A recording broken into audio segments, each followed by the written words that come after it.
Well, we did it. Yeah, we did. Good day. Yep. It was long. Yeah. And it was hard. It's funny, that's what your mom said to me last night. I knew it!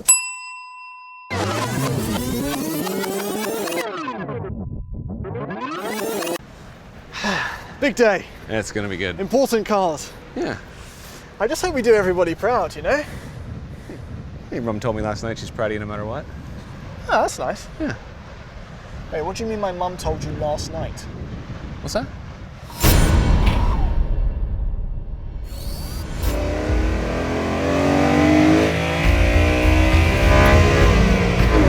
You're watching Throttle House. I'm Thomas. And I'm James. And this is the fastest manual M3 ever made. You can't put a price on that. Actually, you can.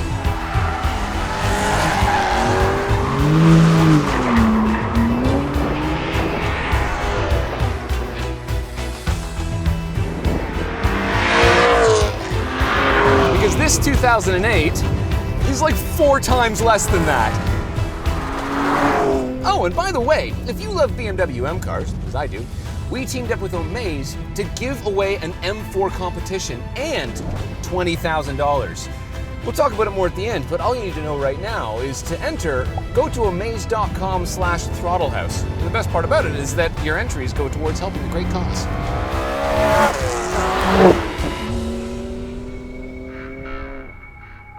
The new M3. A car that bears one of the most important nameplates in the car world. It is the four-door brother to the M4, and as such, it's propelled by the same absolutely vicious S58 twin-turboed 6-cylinder. But perhaps more importantly, the fact that you can still get a 4-door, petrol-powered, rear-wheel drive, manual transmission, 4.1 seconds to 60 road rocket should be celebrated. And yes, it will cost you $96,000 to get one like this, but hey, that's the right side of 100K. Yeah, but what about this, which is the right side of 25K? A 2008 E90 generation M3. This particular example is sitting happily and strong with nearly 250,000 kilometers on the clock. And the owner, after taking care of all the necessary maintenance items like rod bearings, is selling it for 23 grand Canadian. 23 grand. For the price of a base Honda Civic, you can get a well-maintained, wailing V8 monster, which also bears one of the most important nameplates in the car world. If you're new to Throttle House, we do car reviews, track tests, and quite a lot of messing around. So subscribe and hit the bell.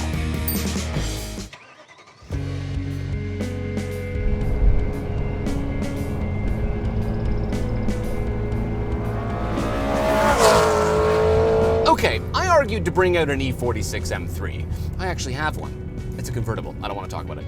But the truth is that as much as I love the E46 M3, if you're looking for a competitor for the 4-door new M3, this is it on a budget. Because this is the way to get into a manual transmission, 4-door, high-performance M3 with a modern feeling interior and some technology, somewhat affordably. And I know that the E90 doesn't get the most love of the M car lineup, because it's kind of a bit fat, but the truth is, this thing is a riot.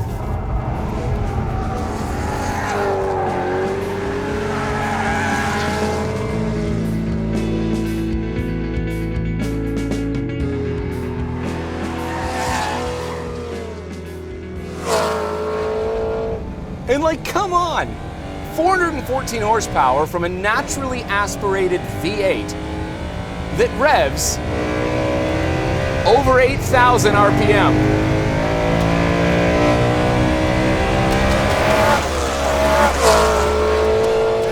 Oh my God! This one's got some exhaust mods, but for me, it's the induction noise that I'm listening to. I love what's going on in front of me. It's just this bellow, this wail that changes in character as it runs up the rev range. It moves. It really moves. And this particular car is all stock. In fact, the owner was nice enough to, very last minute, take it to our friends at Adrena Garage so Alex, the guy who fixed my race car, could put some stock suspension on it and set it up to exactly factory specs so we could see what the car's like. So thanks to everyone that helped make this happen. The most impressive thing about it to me is that it feels like an M2. It just feels a little bit smaller than the M3 and the M4 now, especially even the F80, even though it's heavier.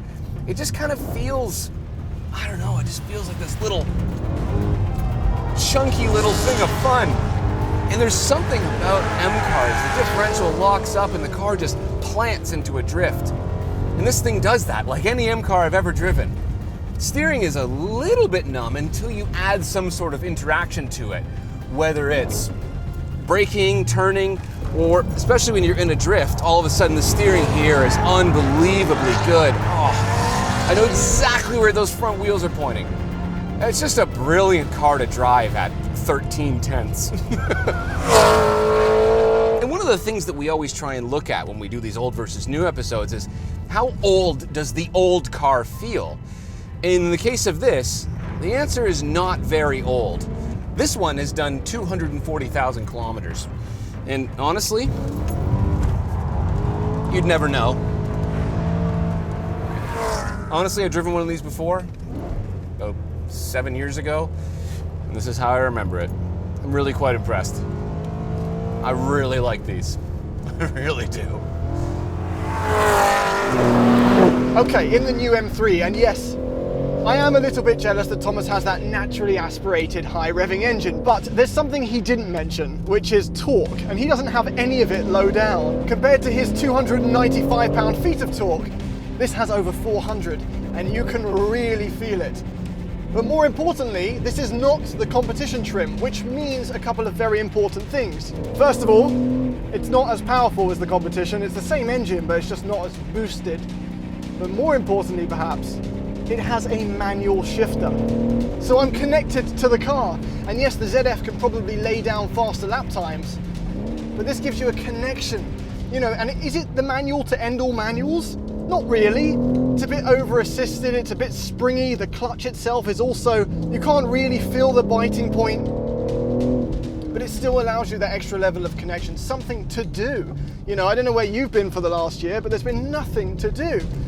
And, you know, here's an example. Happiness, when you get that brief moment of happiness, it's very fleeting. You know, you've got to grab it, but it's gone.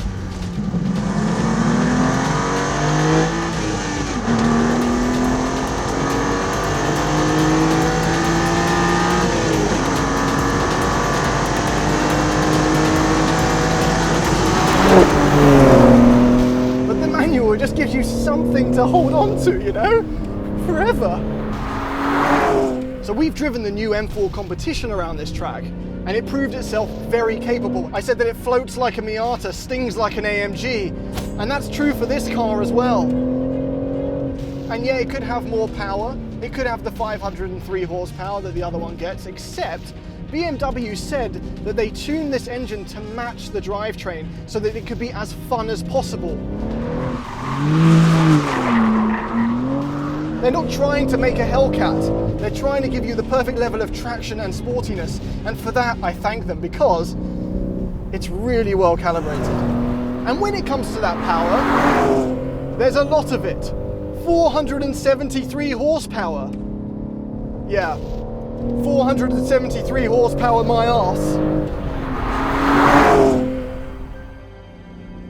So it excels on the track. And actually, I've been living with this, and it's weirdly compliant on the road. It's not punishing at all. I'd say it's as composed on the highway as it is on the track, and that is what's so beautiful about this car. And in the end, it doesn't really matter which one's quicker across the generations. And I know you guys want to see what happens in a quarter mile, and you know, the difference between $75,000 and 10 years of engineering.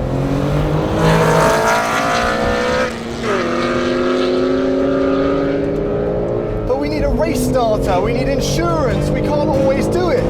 It's expensive, we need a finish line camera. So we know we cannot always do a drag race. But rest assured, if we could, we definitely would have done. Okay, while the memory of this is fresh in my brain, I'm going to jump in the old one. Thomas is going to come jump in this one. James obviously thought we were racing. I mean, I just left something down at the back of the drag strip. I was just going to go get it, and clearly the old one would be faster than this. Victory is mine. All right, natural aspiration. Ah, feels good. That feels good. I got to remind myself this thing's like 20 grand Canadian. That is not a lot of money for quite a lot of car.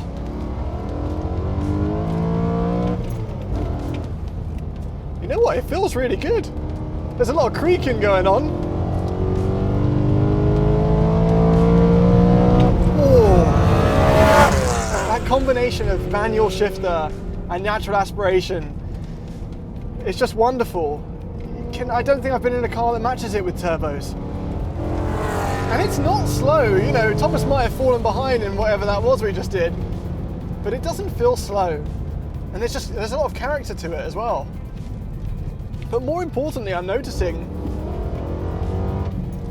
the steering and the chassis balance feels incredibly familiar, having just got out of the new one. They're two birds of a feather. The biggest difference between natural aspiration and turbocharged engines is the throttle pedal becomes addictive. That's the biggest thing. Like, yes, the new one pulls.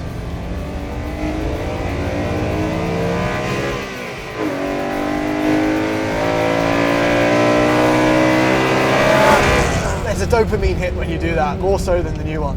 It's so funny, I've seen these cars in traffic my whole life, and I always thought they were these boisterous, scary things. And they are. No, they're not. It's just fun to drive it. What a day. Open racetrack. 2 M cars. What more can you want?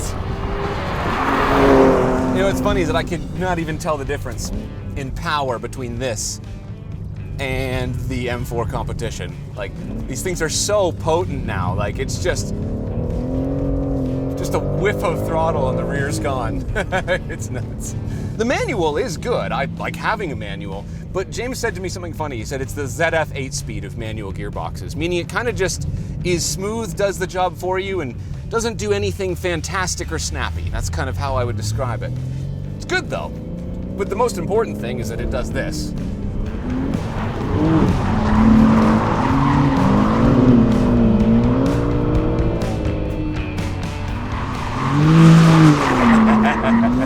There's something about an M car and a slide, it's just so nice. God, it's just so settled. Yeah, it is without question a BMW M3, and I'm so happy I can say that. The way it feels, the way it drives, the way it makes you feel. I think that E90 would be proud that 2 generations later, in the modern day, with all these EVs and everything, we've still got a proper M car. And you know what? Since it's the M3 and not the M4, it's actually not bad looking. Very interesting. Yeah? It's amazing how much this is still obviously the same car as that. Yeah, Despite absolutely. that, like it's more than a decade between them. There is a way that an M car drives, especially an M3, and I think that they honestly did nail it with this. Yeah, Like, not so much the engine, but like the chassis and the balance. yeah, the way the rear end feels, the differential, the whole thing. I will say though that this, to me, feels more like the current M2 than it does the M3. Really? Yeah, it's slightly shorter wheelbase, a little bit lighter feeling, even though this is the heaviest. But I like that about the M3 over the M2. That longer wheelbase, it feels more settled in the M3. It does. The M2 is frantic, it's nutty, it feels... It's dangerous. Dangerous, Yes, yeah. this isn't as dangerous as an M2, which isn't as dangerous as... this is easier to drive than this. It Yes, goes in easy, that yeah. order. Either way, I think that they've completely captured this being an Well, M car, to except be fair for the though, look. we're not going to talk about it. We will in a second. this would be as close to that one because these are both the heavy guys, right? Yes. This is a lot heavier than the F80, the one that came after it. Exactly. But that in part is because of the V8. Yes. I want to see the engine because All right. you weren't too excited about how the engine bay looks in this. It's because it doesn't look like anything. It's just a bunch of plastic. Whereas this has MV8. That is so cool looking. It just looks like bulbous, especially. It's not that exciting. And there's a hood bulge to actually accommodate it. It's necessary. All It's right, got but the independent throttle RS5, bodies, it's the whole thing. The RS5 has the red. Okay, the RS5 looks way better. The I'll do that. AMGs have Yes. the signatures. Okay, yes. Okay, so of the Germans, of the era, it's not nearly as... Actually, this is now, we've done an old versus new episode on all of them but the M. This is the M car. We've completed the... This is it. This is it. We were waiting. Everyone who asked for the F80 versus. Yes, we're waiting for this car. We've been waiting for the G80. Either way, I think it's really cool.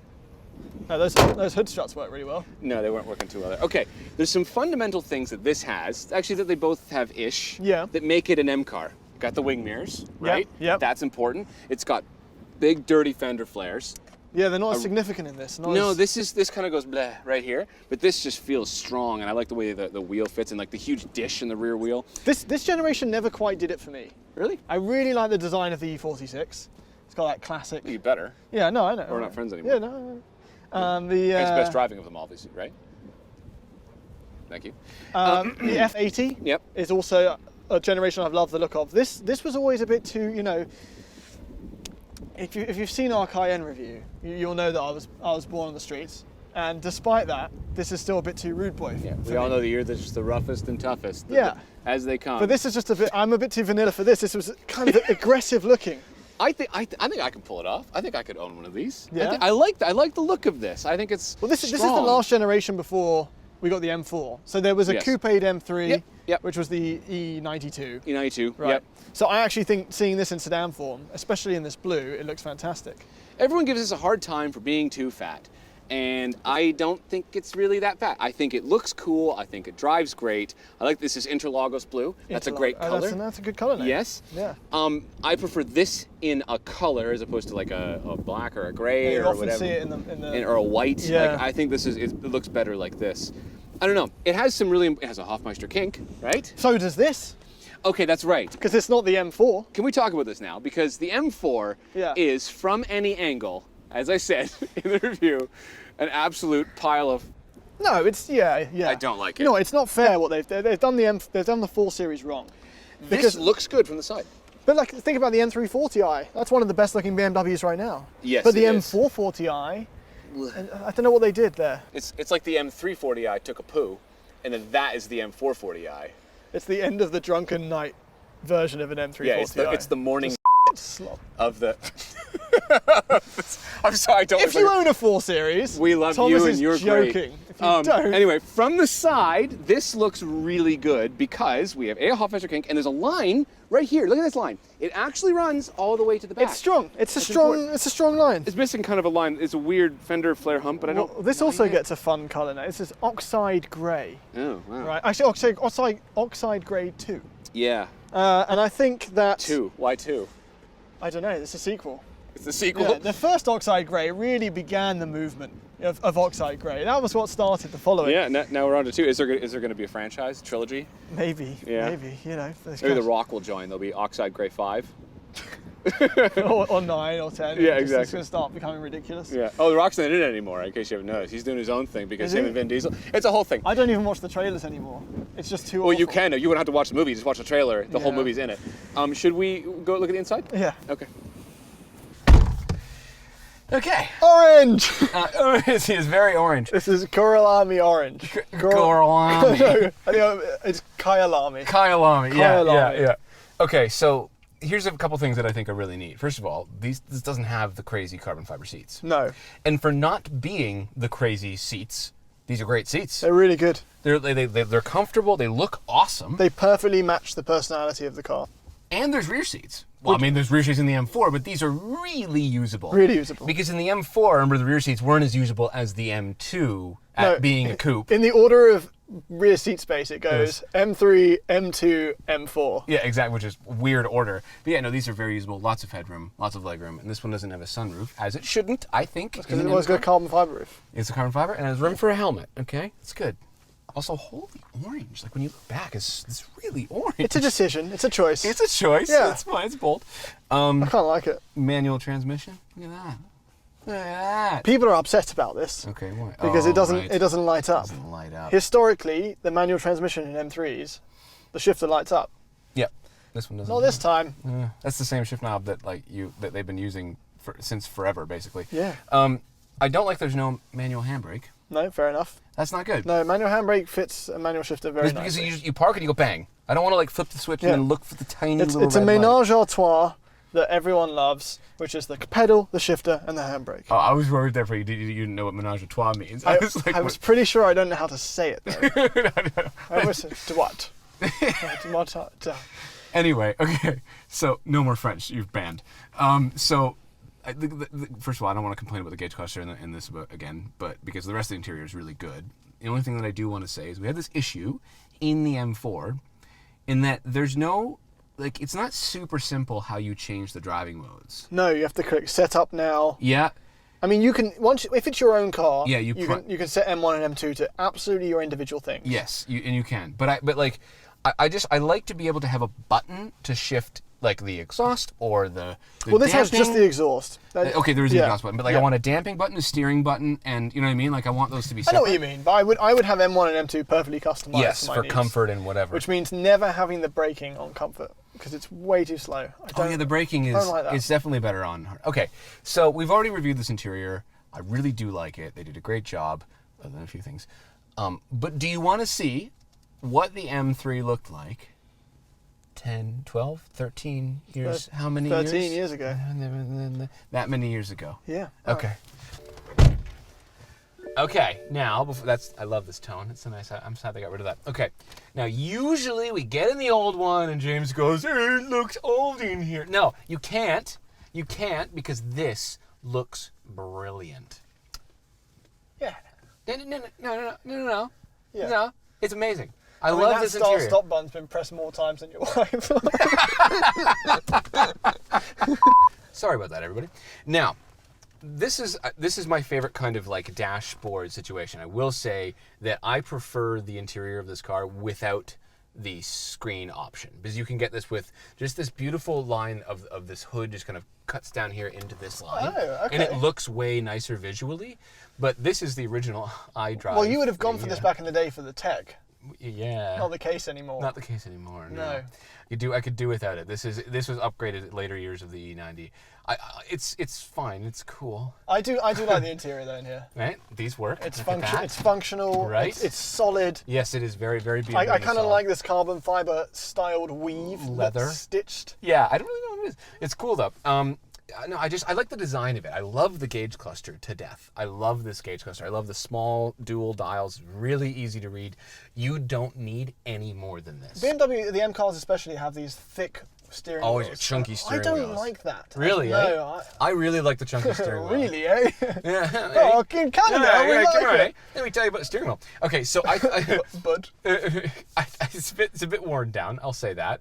I mean, a lot of people will rewrap these or whatever, right? yeah, well, you switched out on your E46. Yes, because mine was really beaten And it's up. hugely good. I love that mod. Yeah, I love it. I went to an Alcantara once. I don't drive the car enough to really have to. It modernizes it really nicely. I think the seats are comfortable. I mean, like, here's the thing. BMWs do this. I beg your pardon. Yeah. Yeah. Listen, I'll give you that. They've always done that, and I guarantee that as much as that thing feels like it's built well now, You think it's gonna do it in 10 years, it's gonna. What's this flying saucer now? This is the early I iDrive. brought that up already. That's the iDrive. Yeah. Yeah. It's been improved later on, but very simple. Like the climate control, simple. Everything is simple. I just like the design. I like it. It's got a manual handbrake for God's sake, and a little M button on the steering wheel. Yeah. M. What do you think of the driving position? I think it's great. It's maybe a touch high. Maybe this is why it reminds me of the M2. It's a very similar driving position to the M2, actually. And the M2 has a handbrake, manual handbrake. That's right, it does. But yeah, otherwise, there's not a whole lot to talk about in here. No, it's been quite fascinating. I think, honestly, as far as the old versus new cars go, this, I think, and the Porsche Panamera, the interiors have aged the best. Out of almost all of our old versus new. Yeah, I agree. Right? I think this really looks timeless to me, and I think that it will hold up for a while visually anyway. I don't know. Anyway, should we do a conclusion? Yeah. Okay.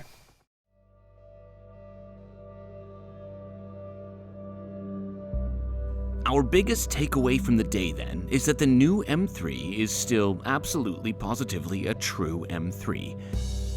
The E90 reminded us that the M3 should master that dual-purpose nature, a highway crusher and a tire destroyer. Nothing quite beats high-revving naturally aspirated engines, and if you're game to invest the care necessary to stable an old M car, an M3 of this vintage supplies just enough modern tech and all the performance you'd ever need, and personally, I'd happily own one. But even though we get fussy about gauge clusters and front grills, it's undeniable that the whole experience of the new M3 not only remains true to its E90 grandfather, but also to its badge and its price. And if you fancy the prospect of becoming a new M car owner yourself, go to omaze.com/throttlehouse and enter for a chance to win a brand new M4 competition and $20,000 US. Not only do your entries give you a chance to win, but they also go toward helping the Make-A-Wish Foundation, who for 40 years now have made the wishes of over 330,000 children and families come true. So go there, donate, and good luck. Thanks for watching.